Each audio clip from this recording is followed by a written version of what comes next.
Hello everybody and welcome to the CMC Markets Technical Insights video for the week of May 7th. My name is Toby from Traded Precision, and we'll walk through the charts here, take a look at coffee is what I want to look at this week and see what's happening there and where things might be headed in the near term. So taking a look at some of the higher time frames, I always like to look at the monthly, the weekly, and the daily and kind of see where things are.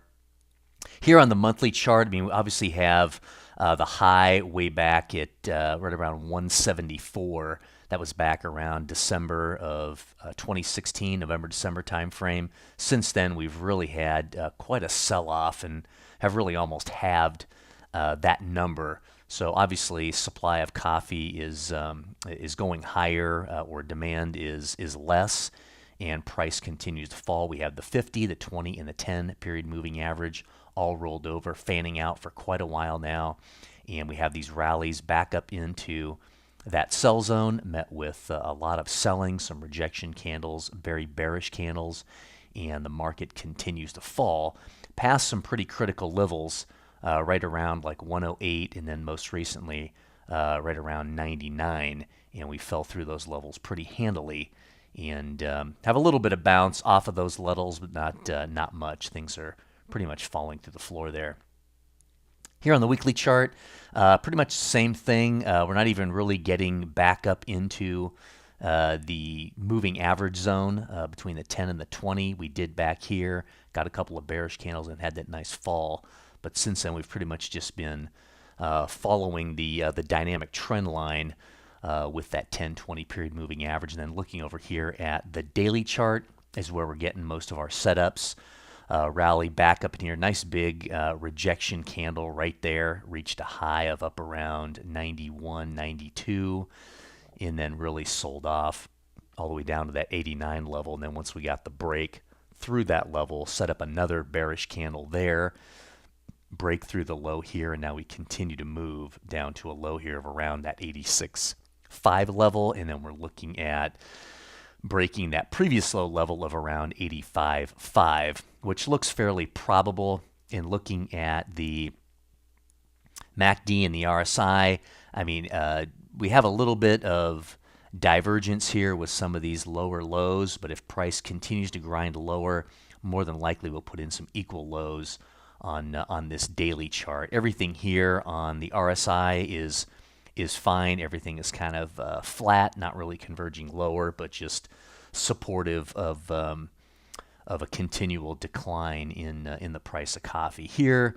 we've got a little bit of some divergence compared to this bump right here, but from this lower low right here, we still are converging once again on both the MACD and the RSI. And then here on the monthly, we're converging again. So it doesn't mean we can't have any, rip-roaring rallies in this downtrend, but for the most part, things have really been flowing pretty nicely here on the daily chart, the weekly and the monthly. And so everything looks like things are probably going to continue as we see here historically. Let's take a look at some of the lower time frames and see if we have any bounces that might be foreseen.